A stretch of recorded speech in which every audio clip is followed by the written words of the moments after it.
ఏదైతే కడప వేదికగా జరిగిన మహానాడు, దాని తర్వాత వైసీపీ నాయకులు మహానాడు మీద చేస్తున్న వ్యాఖ్యలు ఎలా చూడాలంటారు? ఎందుకంటారు కడప వేదికగా మహానాడు మొదలైన దగ్గర నుంచి పూర్తయిన తర్వాత ఈ రోజుటి వరకు వైసీపీ నాయకులు మహానాడు ఫెయిల్యూర్ అయింది, మహానాడు అటర్ఫ్లాప్ అయిందంటూ వాళ్ళు చేస్తున్న వ్యాఖ్యలు ఎందువల్ల అనుకోవచ్చు అంటారు? అదంతా మొట్టమొదటిసారిగా రాయలసీమలో కడపలో మహానాడు పెట్టడం, అక్కడ ఉన్నటువంటి లోకల్లో ఉన్నటువంటి రాయలసీమలో ఉన్నటువంటి తెలుగుదేశం పార్టీ నాయకులు కాకుండా ఎంతోమంది అభిమానులు, మరి అలాగే ఎప్పుడు కూడా చూడనటువంటి ఒక సంబరాలను చూడటం కోసం ఒక జాతరలాగా చాలామంది ప్రజలు అక్కడికి తండోపతండాలుగా వచ్చారు. ఒకటి అడుగుతూ ఉన్నాం, మొట్టమొదటిసారిగా మేము 26వ తారీఖు వెళ్ళటం జరిగింది. అప్పటికే మేము వెళ్ళిన ఉదయం 8 గంటలకే మొత్తం పసుపు భయంతో ప్రజలందరూ కూడా తండోపతండాలుగా వస్తున్నారు.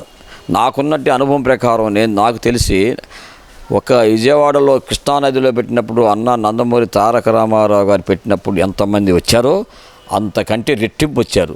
10 కిలోమీటర్ల అవతల ట్రాన్స్పోర్ట్ ఆపేశారు. కార్లన్నీ కూడా 10 కిలోమీటర్ల దూరంలో అన్ని వైపుల నుంచి, అది అన్ని సెంటర్లకి అనుకూలంగా ఉన్నటువంటి బైపాస్లు పెడితేనే అన్ని సెంటర్లు ఆపేసి నడుచుకుంటా కేవలము తెలుగుదేశం పార్టీ మీద అభిమానంతో చూడాలి అనేటువంటి అభిమానులు అందరూ కూడా తండోపతండాలకు వస్తే నువ్వు ఇంట్లో కూర్చొని నీకేమర్థం అవుతుందండి? నేను కూడా చూసా సాక్షి పేపర్లో, అక్కడ భోజనానికి వెళ్ళినప్పుడు కుర్చీలు ఖాళీగా ఉంటాయి. ఖాళీ కుర్చీలు కనుక ఫ్రంట్ పేజీలు వేసాడండి. అదే అర్థమవుతుంది. కేవలము ఒక కక్ష సాధింపు తప్ప నిజాన్ని నిజమని ఒప్పుకునేటువంటి శక్తి సామర్థ్యాలు ఆ వైఎస్ఆర్ పార్టీలో ఉండవు.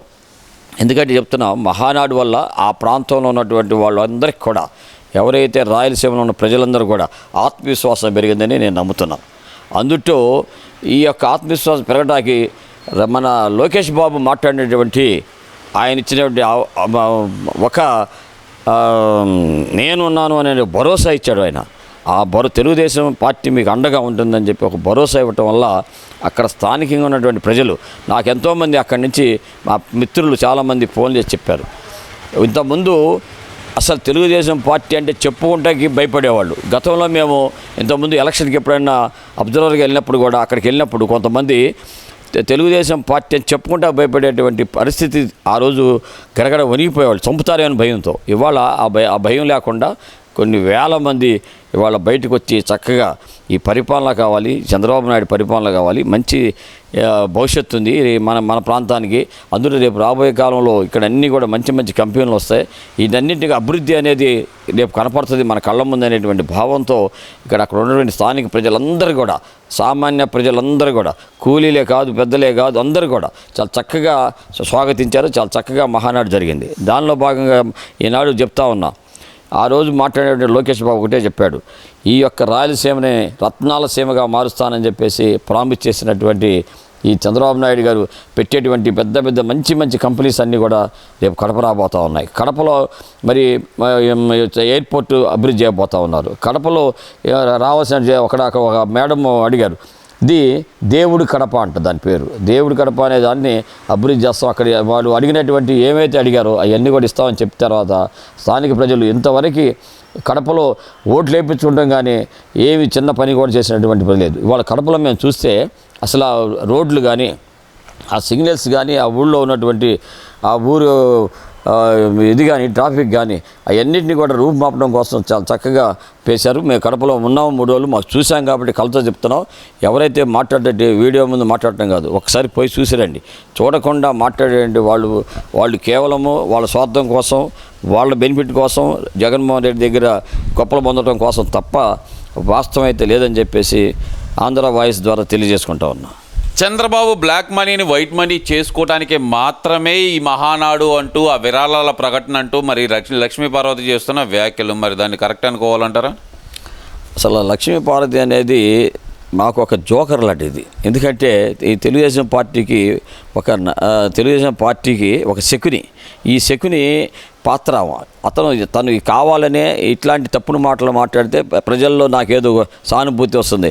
ఆమెను ఒకటి అడుగుతా ఉన్నా, వచ్చి మా ఈ 37వ డివిజన్ గుంటూరులో 37వ డివిజన్లో నుంచోమనండి కార్పొరేటర్గా, ఆ కార్పొరేటర్గా గెలిస్తే చాలు, మా నిజంగానే ఆమె చెప్పిన మాటలన్నీ మేము నమ్ముతాం. ఇలా కార్పొరేటర్ పనికిరాని, పంచాయతీ బోర్డు పనికిరాని, నెంబర్ పనికిరాని వ్యక్తులు మాట్లాడితే సరిపోదండి. ఇది ఎందుకంటే మీడియా వాళ్ళు ఏంటంటే వారికి ఏదో కాలక్షేపం, అది కూడా సాక్షి టీవీ వాళ్ళకి కాలక్షేపం కోసం మాట్లాడే మాటలు తప్ప అసలు ఆ మాటలు వినాల్సిన ఆవశ్యకత లేదు. ఎవ్వరు కూడా ఇవాళ ప్రతి ఒక్కళ్ళు ఎక్కడైనా ఒక ఫ్లెక్సీ వేయమనంటే ఉమ్మూస్తారే తప్ప ఎవరు కూడా గౌరవించరు. అలాంటి వ్యక్తి మాట్లాడితే మనం దీని గురించి కూడా ఇంతసేపు డిస్కస్ చేయడం అనేది మన ఆంధ్ర టీవీ వారికి కూడా టైం వేస్ట్ అని చెప్పి తెలియజేసుకుంటున్నాం. సరే, ఇదంతా ఒకే అయితే కనుక అక్కడ చంద్రబాబు నాయుడు గారు ఏదైతే గనక చివరి రోజు ప్రసంగంలో ఒక హామీ అయితే ఇచ్చారు కడపకి, కడప స్టీల్ ప్లాంట్ పనులు 10 రోజుల్లో మొదలు పెడుతున్నా, ఇది నా హామీ అని చెప్పి ఏదైతే ఇచ్చారో, మరి ఈ హామీని గతంలో జగన్మోహన్ రెడ్డి 2 సార్లు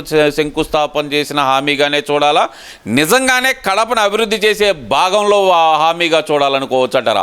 ఏదైతే చంద్రబాబు నాయుడు గారు హామీ ఇచ్చారో ఆ హామీ ఇచ్చిన తర్వాతే ఏదైతే వైసీపీ నాయకుల ఎదురుదాడైతే మొదలైంది, మహానాడు ఫెయిల్ అయింది అంటూ, స్టీల్ ప్లాంట్ పనులు మొదలైతే కనుక వైసీపీ పతనం మొదలవుతుందనే భయంతోనే ఇదంతా చేస్తున్నారు అనుకోవాలంటారా? ఏమంటే ఊరికనే చంద్రబాబు నాయుడు గారు చెప్పేటువంటి పరిస్థితి కాదు అది. ఆయన కేంద్ర ప్రభుత్వం కేంద్ర ప్రభుత్వం అండగా ఉంది. తర్వాత మోడీ గారు అనుమతి తీసుకునే ఈ యొక్క మన కూటమి ప్రభుత్వం ద్వారా ఏర్పాటు చేసేటువంటి స్టీల్ ప్లాంట్, అంతేగాని ఊరికే వేగ్గా చెప్పడానికి కాదు. అతను ఏంది ఊరికే ఓట్లు వేయించుకుంటా చెప్పినటువంటి మాయ మాటలు తప్ప అతని వల్ల ఏది కాలేదు, ఏది చేయలేదు. మనం చూసాం. 5 సంవత్సరాలు నేను వస్తే మెడలు ఉంచుతా, కీళ్ళు ఉంచుతా, అది అని చెప్పి ఈయన వెళ్ళి అక్కడ వాళ్ళ దగ్గర తలకాయ ఉంచి వాళ్ళ కాళ్ళకు దండాలు పెట్టాడు. ఇలాంటి వ్యక్తి ముఖ్యమంత్రిగా ఉండటం వేస్ట్. ఇంకా ఇలాంటి వాళ్ళకి భజన చేసే వాళ్ళు ఇంకా వేస్ట్. వాళ్ళు అసలు పనికిరాని సద్దమ్మలమ్మంటే అర్థమవుతుంది. ఎందుకంటే వాస్తవాలు తెలుసుకోవాలి. తప్పు ఏదైనా మంచి అయినా, ఇప్పుడు మేమైనా సరే మా పార్టీలో ఉన్నా కూడా తప్పు తప్పు అని చెప్తాం, అంతేగాని అట్లా భజన చెయ్యం. ఎందుకంటే చంపేస్తారు. మా పార్టీలో ప్రజాస్వామ్యం ఉంది కాబట్టి మేము అవసరమైతే మాట్లాడతాం. ఎందుకంటే ఆల్రెడీ ఆయన తెలియదేమో కడప స్టీల్ ప్లాంట్ గురించి దానికి సంబంధించినటువంటి కార్యక్రమం అంతా కూడా జరుగుద్ది. అది ఆయన ఒకటే మాట చెప్పాడు, స్టీల్ ప్లాంట్ ఓపెనింగే వస్తానన్నాడు, శంకుస్థాపన వస్తానన్నా, గుర్తుపెట్టుకోండి. కాబట్టి వర్క్ పని జరుగుద్ది. అక్కడ ప్రజలంతా కూడా జేజేలు కొడతారు.